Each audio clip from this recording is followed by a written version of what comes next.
ओम नमो भगवते वासुदेवाय।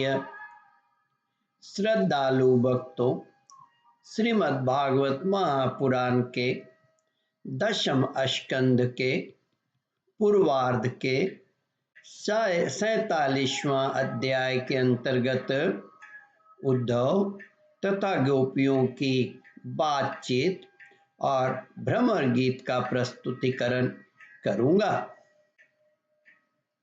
इसके पहले 46वां अध्याय समाप्त हो चुका है। जहां तक आप कथा श्रवण कर चुके हैं उसके आगे का प्रस्तुतिकरण करता हूं। श्री सुखदेव जी कहते हैं, परीक्षित, गोपियों ने देखा कि श्री कृष्ण के सेवक उद्धव जी की आकृति और वेशभूषा श्री कृष्ण से मिलती जुलती है।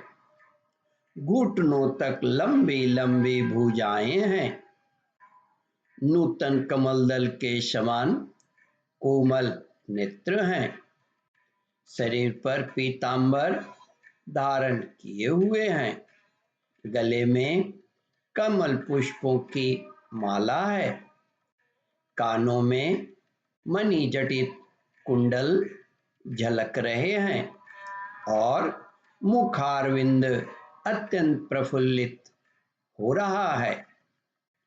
पवित्र मुस्कान वाली गोपियों ने आपस में कहा, यह पुरुष सुंदर है, परंतु है कौन?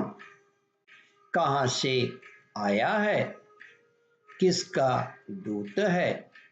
इसने श्री कृष्ण जैसी वेशभूषा क्यों धारण कर रखी है? सब की सब गोपियां उनका परिचय प्राप्त करने के लिए अत्यंत उत्सुक हो गईं और उनमें से बहुत सी पवित्र कीर्ति भगवान श्री कृष्ण के चरण कमलों के आश्रित तथा उनके सेवक सखा उद्धव जी को चारों ओर से घेर कर खड़ी हो गई। जब उन्हें मालूम हुआ कि ये तो रमा रमन भगवान श्री कृष्ण का संदेश लेकर आए हैं, तब उन्होंने विनय से झुककर सलज्ज हास्य, चितवन और मधुरवाणी आदि से उद्धव जी का अत्यंत सत्कार किया तथा एकांत में आसन पर बैठाकर वे उनसे इस प्रकार कहने लगी, उद्धव जी, हम जानती हैं कि आप यदुनाथ के पार्षद हैं। उन्हीं का संदेश लेकर यहाँ पधारे हैं। आपके स्वामी ने अपने माता पिता को सुख देने के लिए आपको यहाँ भेजा है, अन्यथा हमें तो अब इन नंदगांव में गौओं के रहने की जगह में उनके स्मरण करने योग्य कोई भी वस्तु दिखाई नहीं पड़ती। माता पिता आदि सगे संबंधी का स्नेह बंधन तो बड़े बड़े ऋषि मुनि भी बड़ी कठिनाई से छोड़ पाते हैं। दूसरों के साथ जो प्रेम संबंध का स्वांग किया जाता है वह तो किसी न किसी स्वार्थ के लिए ही होता है। भौरों का पुष्पों से और पुष्प का स्त्रियों से ऐसा ही स्वार्थ का प्रेम संबंध होता है। जब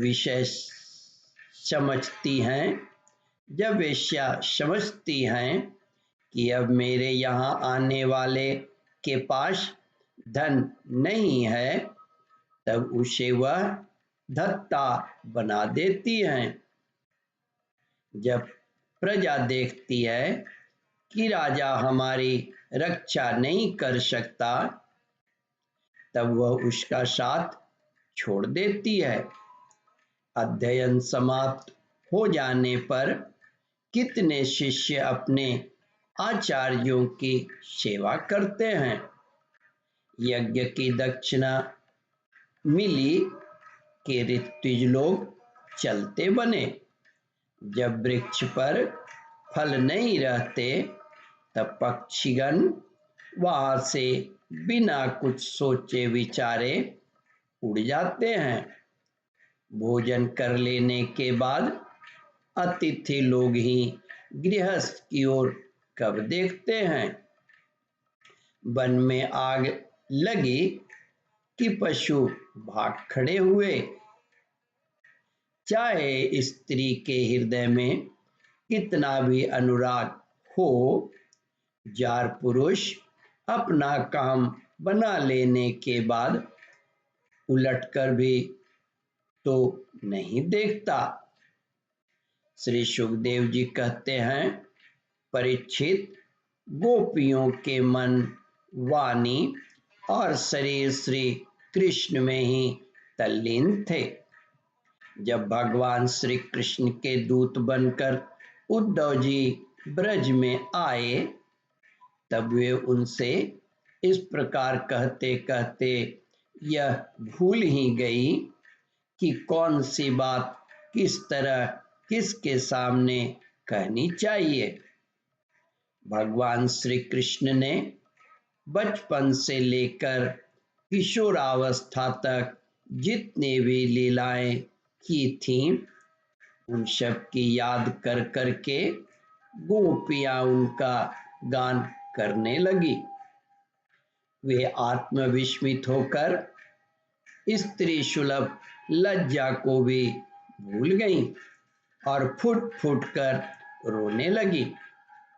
एक गोपी को उस समय स्मरण हो रहा था भगवान श्री कृष्ण के मिलन की लीला का। उसी समय उसने देखा कि पास ही एक भौरा गुनगुना रहा है। उसने ऐसा समझा मानो मुझे रूठी हुई समझकर श्री कृष्ण ने मनाने के लिए दूत भेजा है।